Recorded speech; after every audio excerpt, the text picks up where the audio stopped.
గత ప్రభుత్వ హయాంలో తీవ్ర విమర్శలకు దారితీసిన శాండ్ పాలసీని పూర్తిగా మార్చేసింది చంద్రబాబు ప్రభుత్వం. ఎన్నికల్లో హామీ ఇచ్చినట్టే రాష్ట్ర వ్యాప్తంగా ఉచిత ఇసుక విధానం అమల్లోకి తెచ్చింది.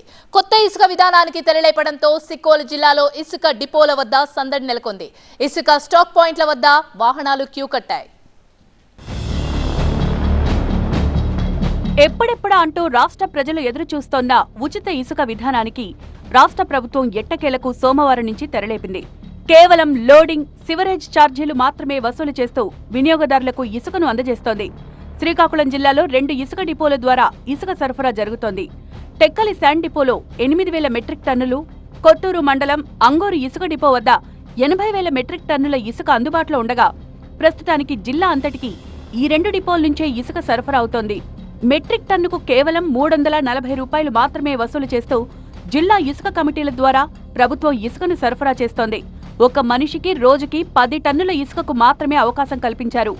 నూతన ఇసుక విధానానికి రాష్ట్ర ప్రభుత్వం శ్రీకారం చుట్టడంతో జిల్లా వ్యాప్తంగా కూడా ఇసుక రవాణా ఊపందుకున్నటువంటి పరిస్థితి. ఈ నేపథ్యంలో అటు భవన నిర్మాణాలు కూడా ఊపందుకున్నటువంటి పరిస్థితి అయితే కనిపిస్తుంది. ప్రస్తుతం మనం శ్రీకాకుళం జిల్లాలోని టెక్కలి శాండ్ డిపో దగ్గర ఉన్నాం. ఇక్కడ చూసినట్లయితే ఇసుక కోసం ఈ యొక్క ఉచిత ఇసుక విధానం నేపథ్యంలో ఇసుక కోసం చాలా వరకు కనుచూపు మేర కూడా టెక్కలి మెయిన్ రోడ్లో ఆ ఇసుక డిపో ముందు బారులు తీరినటువంటి ట్రాక్టర్లని చూడొచ్చు.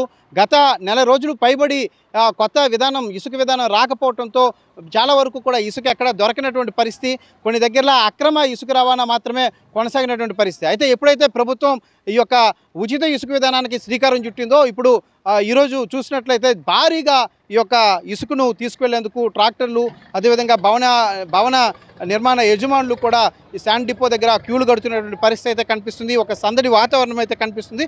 జిల్లాలో 2 శాండ్ డిపోలు ఉన్నాయి. ఒకటి టెక్కలిలో ఓ శాండ్ డిపో ఉంది. ఇది 8,000 మెట్రిక్ టన్నుల ఇక్కడ శాండ్ నిల్వలు ఇక్కడ ఉన్నాయి. మరొకటి కొత్తూరు మండలంలోని అంగూరు దగ్గర 40,000 మెట్రిక్ టన్నుల శాండ్ నిల్వలు ఉన్నాయి. ఈ రెండింటి దగ్గర నుంచి జిల్లా వ్యాప్తంగా ప్రస్తుతానికి ఇసుక సరఫరా అయినటువంటిది జరుగుతూ ఉంది. చూస్తే ఇక్కడ ఈరోజు అంటే నిన్నంతా కూడా విధి విధానాలు రావటంలో ఆలస్యం జరగడంతో నిన్నటి నుంచే శ్రీకారం చుట్టినప్పటికీ కూడా అయితే ఇసుక సరఫరా అయితే మాత్రం నిన్నంతా కూడా జరగలేదు. ఈరోజు ఉదయం 8:30 నుంచి టెక్కలి డిపో నుంచి ఇసుక సరఫరా అనేటువంటిది కొనసాగుతుంది. గత వైసీపీ ప్రభుత్వంలో ట్రాక్టర్ ఇసుక డిపో వద్ద 4,100 రూపాయలు పలకగా కూటమి ప్రభుత్వంలో కేవలం 1,700కే ఇసుక లభిస్తోందంటూ వినియోగదారులు ఆనందం వ్యక్తం చేస్తున్నారు. నామమాత్రపు రుసుముకే ఇసుక లభిస్తోండటంతో నిర్మాణ రంగం మరింత పుంజుకుని అందరికీ ఉపాధి కూడా దొరుకుతుందన్నారు టీడీపీ ఆముదాల వలస ఎమ్మెల్యే కూన రవికుమార్. ఏమీ కూడా ప్రభుత్వం ₹1 కూడా తీసుకోవడం లేదు.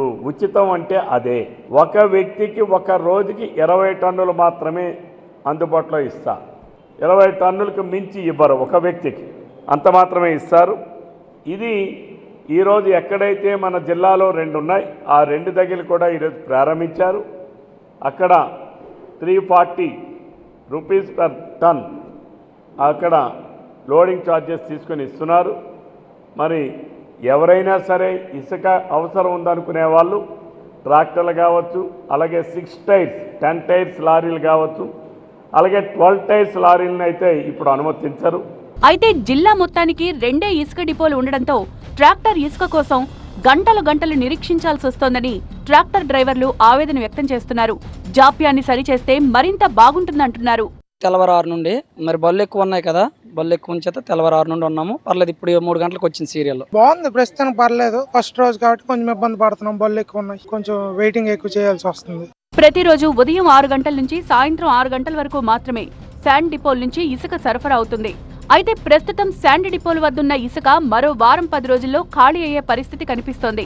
ఈలోగా నాగావళి, వంశధార నదుల్లో డిసిల్టేషన్ ద్వారా ఇసుకను తీసి జిల్లా వాసులకు అందుబాటులోకి తేవాలని జిల్లా అధికారులు భావిస్తున్నారు.